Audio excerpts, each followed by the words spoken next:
Hello students, நம்ம இன்னைக்கு இந்த வீடியோவில் என்ன பார்க்க போகிறோம்னா சாப்டர் 13ல் மிஸ்லேனியஸ் எக்ஸைஸில் கொஸ்டின் நம்பர் 7 பார்க்க போகிறோம். கொஞ்சம் லென்த்தி கொஸ்டினாக இருக்கிறதுனால நோட்டில் காமிக்கிறேன், சரிங்களா? ஏன்னா ஸ்டாட்டிஸ்டிக்ஸ் ப்ராபபிலிட்டிலாம் கொஞ்சம் கொஸ்டின்ஸ் கொஞ்சம் லென்த்தியாக இருக்கும். ஸோ இதை கொஞ்சம் அட்ஜஸ்ட் பண்ணிக்கோங்க. ஸோ ஃபஸ்ட்டு என்ன இருக்குன்னா, கொஸ்டின் நம்பர் 7ல் assume that the chances of a patient having a heart attack is 40%. இப்போ ஒரு பர்சன் இருக்காங்கம்மா, அவருக்கு ஹார்ட் அட்டாக் வர்றதுக்குரிய பாசிபிலிட்டிஸ் வந்து 40%, ரைட்டுங்களா? It is also assumed that a meditation and yoga course reduce the risk of heart attack by 13%. அதாவது இந்த heart attack உள்ள நபர் வந்து என்ன பண்ணுறாங்கன்னா மெடிடேஷன் அல்லது யோகா, மெடிடேஷனும் யோகாவும், சரிங்களா? இது ரெண்டுலேயும் போய் நம்ம டெய்லி ப்ராக்டிஸ் பண்ணோம்னா அந்த ஹார்ட் அட்டாக் வரக்கூடிய வாய்ப்பு குறையுது. எவ்வளோ குறையுது? 30%-ஆக கம்மியாகுது, சரிங்களா? And prescription of certain drug reduces is chances by 25%. நீங்கள் யோகாவும் மெடிடேஷனும் பண்ணிங்கன்னா அதோட வாய்ப்புகள் வந்து 30%-ஆக குறையுது. இது ட்ரக்ஸ்னால் வந்து டேப்லெட்ஸ், சரிங்களா?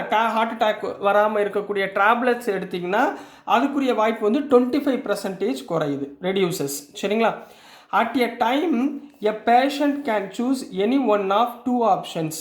இப்போது இந்த பேஷண்ட் ஒருத்தர் வர்றாரு, ஹார்ட் ப்ராப்ளம் உள்ள பேஷண்ட் வந்து வர்றாரு. அவர் வந்து இந்த 2 சான்ஸில் ஏதாவது ஒன்று தான் சூஸ் பண்ண முடியும். ஒன்று யோகா மெடிடேஷன் பண்ணலாம், அல்லது ட்ரக்ஸ் யூஸ் பண்ணலாம், அதாவது டேப்லெட் சாப்பிட்லாம், சரிங்களா? 2 ஆப்ஷன்ஸ் வித் ஈக்குவல் ப்ராபிலிட்டிஸ். இது ரெண்டுக்குரிய ப்ராபிலிட்டியுமே ஈக்குவல் தான். நீங்கள் ரெண்டில் எந்த ஆப்ஷன் வேணாலும் எடுத்துக்கலாம். யாருக்குமே இதுதான் எடுக்கணும் அதான் எடுக்கணும்னு கிடையாது. It is given that after going through one of the 2 options, the patient selected at random suffers a heart attack. இப்போ டாக்டர் சொன்ன உடனே இவர் என்ன பண்ணிட்டாரு, ரெண்டில் ஏதோ ஒரு ஆப்ஷனை எடுத்துக்கிட்டார். ஒன்று யோகா மெடிடேஷன் போகிறாரு, இல்லை டேப்லெட் சாப்பிட்றாரு. பட் இதெல்லாம் பண்ணியும் அவருக்கு ஹார்ட் அட்டாக் வந்துருச்சு. அப்போது find the probability that the patient followed a course of meditation and yoga. அப்போ இங்கே என்ன சொல்ல வராங்க, மெடிடேஷனும் யோகாவும் பண்ணுறப்ப தான் அவருக்கு ஹார்ட் அட்டாக் வந்ததுக்குரிய ப்ராபபிலிட்டி என்ன, ரைட்டுங்களா? ரொம்ப ஈஸியான கொஸ்டின், பட் லென்த்தியாக இருக்குது, அவ்வளோதான், வேறு ஒன்றும் இல்லை, சரிங்களா?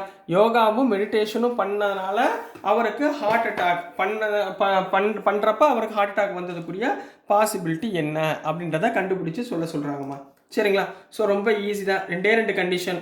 ஃபஸ்ட்டு ஹார்ட் அட்டாக் வந்திருக்கு. ஹார்ட் அட்டாக்கு நம்ம என்ன எடுத்துக்கிறோம், ஹெச்னு எடுத்துக்கிறோம். Let H be a event for heart attack, சரிங்களா? H be a event for heart அட்டாக்குரிய ஈவெண்ட் அப்படின்னு வச்சுக்கலாம். அடுத்து என்ன சொல்கிறாங்க, மெடிடேஷன் யோகான்னு சொல்கிறாங்களா? இப்போ நம்ம என்ன செய்ய போகிறோம்,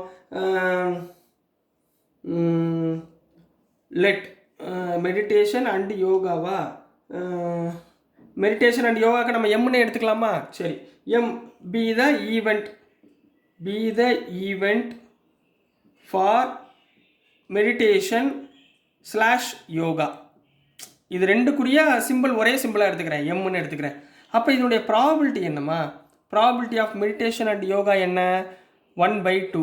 ஏன், அவங்க 2 பேருமே மெடிடேஷனும் ட்ரக்கும் யூஸ் பண்ணுறதுக்குரிய சேம் ப்ராபிலிட்டி ஆர் ஈக்குவல்னு கொடுத்துட்டாங்க. ஈக்குவல் ப்ராபிலிட்டினா நம்ம என்ன எடுக்கணும், 1/2 எடுக்கணும். அதே மாதிரி டிபி த ட்ரக்குன்னு போட்டுக்கலாமா? டிபி த ஈவெண்ட் ஃபார் ட்ரக்குரிய ஈவெண்ட் டின்னு எடுத்துக்கிறேன். அப்போ ப்ராபிலிட்டி ஆஃப் டி எவ்வளவு, அதுவும் 1/2. ஏன்னா ரெண்டுக்குரிய பாசிபிலிட்டியுமே ஈக்குவல், கரெக்டுங்களாம்மா? சரி, இப்போ அடுத்தவங்க என்ன கண்டுபிடிக்க சொல்லியிருக்காங்க, பை யூஸிங் என்ன தியரம், பேஸ் தியரத்தை யூஸ் பண்ண போகிறோம், சரிங்களா? அதான் 2 கண்டிஷன் கொடுத்துருந்தாலே பேஸ் தியரம். என்ன ஃபைண்ட் பண்ணணும், ப்ராபிலிட்டி ஆஃப் ஹார்ட் அட்டாக் வந்திருக்கு. எதனால் வந்திருக்கு, மெடிடேஷன் பண்ணதுனால, யோகா பண்ணுற ஆளுக்கு வந்திருக்கு ஹார்ட் அட்டாக். அப்போ மெடிடேஷன் யோகா பண்ணுற ஆளுக்கு ஹார்ட் அட்டாக் வந்திருக்கு. அப்போ இதுக்குரிய ஃபார்முலா என்ன, probability of M into probability of H upon M divided by probability of M into probability of H upon M plus probability of drug D into probability of H upon drug, ரைட்டுங்களா? இதுதான் நம்ம கண்டுபிடிக்க போகிறோம். இப்போ probability of M என்னன்னு தெரியும், probability of D என்னன்னு தெரியும். என்ன தெரியாது, therefore probability of h upon m. Heart attack upon M என்னம்மா கொடுத்துருக்காங்க? assume that the chances of patient having a heart attack is 40%. 40% heart attack வருது உண்மை. பட் எப்போ மெடிடேஷன் யோகா பண்ணால் அதோட ரிஸ்க் எவ்வளோ குறையுது? 30% குறையுது. அப்போது டோட்டல் ப்ராபபிலிட்டி 1ல் இருந்து 30% குறையுது, ஹார்ட் அட்டாக்கோட வர்றதுக்கூடிய வாய்ப்பு குறையுது. ஆஃப் மொத்தம் எத்தனை பர்சன்டேஜ்? 40% of heart attack. புரியுதுங்களா? இது வந்து 100%ன்னு அர்த்தமா? ஒன்றுனா என்ன அர்த்தம்? 100%. 100%லேருந்து 30% கம்மியாகுது. சரிங்களா? அப்போ உங்களுக்கு இப்படி போட்டுருவா 100% அப்படின்னு போட்டுருங்களா? ரெண்டும் ஒன்று தான். 100/100னாலும் ஒன்று தான். சரிங்களா? ஸோ இதை போடுங்க பார்ப்போம். 100%னா என்ன? 100/100 மைனஸ் 30/100. புரியுதுங்களா? ஆஃப்னா என்ன அர்த்தம்? Into 40%, 40/100.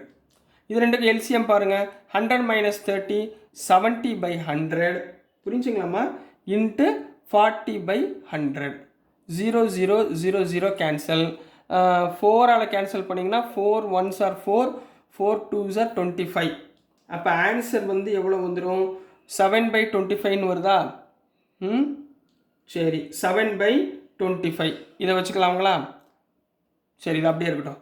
Which is equal to 7/25. இது அப்படியே இருக்கட்டும்மா.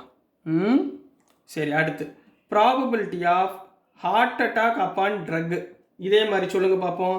100%ல் இருந்து அங்கே எவ்வளோ கொடுத்துருக்காங்க? 25% கம்மியாகுதுன்னு சொல்லியிருக்காங்க. அப்போ 25% ஆஃப் 40%. அதாவது 100%னா 100/100 மைனஸ் 25/100 இன்ட்டு 40/100. அதாவது 100 - 25னா 75/100 இன்ட்டு 40/100. அப்போ 0 0 கேன்சல். 2 இங்கே வந்து 5. ரைட்டுங்களா? 5 1s are 5, 5 1s are 5, 5 15. சரிங்களா? அப்போ 15 × 2னா 2 1s are 2, 250 சார். ரைட்டுங்களா? 15 3s are 5 3s are 15, 5 10s are 40. So 3/10. கரெக்டுங்களாண்ணா? 3/10. ஓகேங்களா? இதை அப்படியே வச்சுக்கலாம். இப்போ இது ரெண்டையுமே தூக்கி இதில் சப்ஸ்டியூட் பண்ணுங்கள். ஃபார்முலாவில் சப்ஸ்டியூட் பண்ணுங்கள். என்ன வருது பாருங்கள்? சிம்பிளிஃபிகேஷன். சரிங்களா? இதில் போடுங்க பார்ப்போம். Therefore probability of M upon H equal to probability of M எவ்வளவு? 1/2 into 7/25 divided by 1/2 into 7/25 plus probability of D வந்து 1/2 இன்ட்டு 3/10. ரைட்டுங்களா? இன்ட்டு 3/10. அப்போ 7/50 டிவைடட் பை கீழே இங்கே என்ன வருது? 7/50 ப்ளஸ் 3/20 ப்ளஸ் 3/20 வந்துருச்சுங்களா? ஸோ இதில் எல்சிஎம் எடுங்க. 7/50 டிவைடட் பை 100 வச்சுக்கலாமா? 100 வச்சுக்கோங்க. 7 2s are 14, 25s are 30, அப்போ 15. So which is equal to 7/50 divided by 29/100. 29/100 வந்துருச்சுங்களா? ஸோ இதை வந்து ரெசிப்ரோக்கலில் பண்ணுங்க பார்ப்போம். Which is equal to 7/50 into 100/29. 50 1s are 50, 50 2s are 100. So 7 2s are 14/29 is the answer for question number 7 கண்ணா. ஸோ டியர் ஸ்டூடெண்ட்ஸ், நான் அனுப்புகிற வீடியோஸ் உங்களுக்கு புரிஞ்சிருக்கும்னு நம்புகிறேன். பிடிச்சிருந்துச்சுன்னா மறந்துடாமல் லைக் பண்ணுங்கள், ஷேர் பண்ணுங்கள், மறக்காமல் சப்ஸ்கிரைப் பண்ணி சப்போர்ட் பண்ணுங்கள் ஸ்டூடெண்ட்ஸ். தேங்க்யூ.